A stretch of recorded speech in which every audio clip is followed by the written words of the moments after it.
even though I was leading worship, that was something that I knew because I grew up doing it, right? Yeah, that's right. And that was kind of like second nature. Yeah. It felt great, and I loved that. But I was still dealing with all of the regret and the guilt of like, okay, but I'm still in this place where I don't want to be.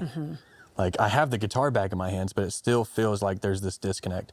And if I can be honest, I was the furthest from God that I've ever been whenever I was in Iraq. That's crazy. And while you were leading worship? Oh, yeah. It was just like checking the boxes and going through the motions. Yep. And whenever I went back home, I thought, okay, this is my reset button. And then, you know, they try to prepare you for returning home from a war zone and try to prepare you for what you're going to feel in your mind, your emotions, and you know, with the anger issues and things are going to make you mad. And I just thought, I just want to go home. I'm just ready to go home.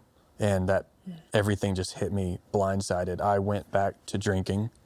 Right whenever I got back home, I could not end a day without a drink because just like all the anger issues and the PTSD that came with coming from that war zone, and that was some pretty rough waters. But then again, this is how good God is, because He never stopped pursuing me. Yeah, that's right. He never stopped pursuing me because He presented another opportunity for me to lead worship.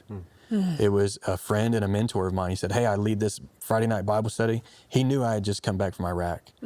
And he said, "I lead this Friday night Bible study, and I need someone to help me lead worship. Can you help?"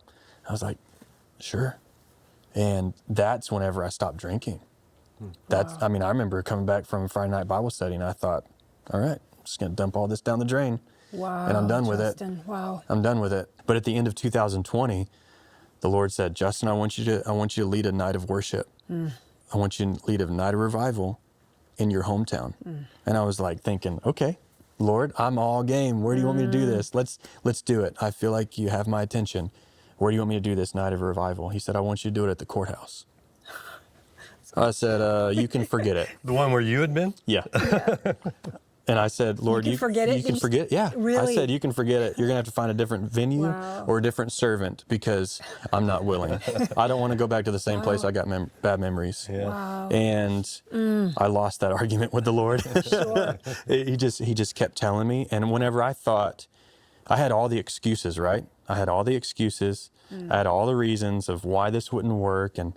But everyone, the mayor, the city manager, the judge who remembered me, they all said yes. Wow.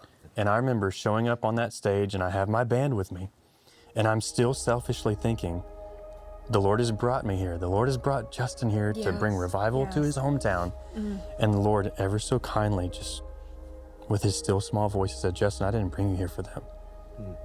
I brought you here for you and I." That's right. And He said, "I brought you here to remind you that the same plan that I had for Justin, 18-year-old Justin, walking up these courthouse steps, feeling like he was at the end of his rope, and I was."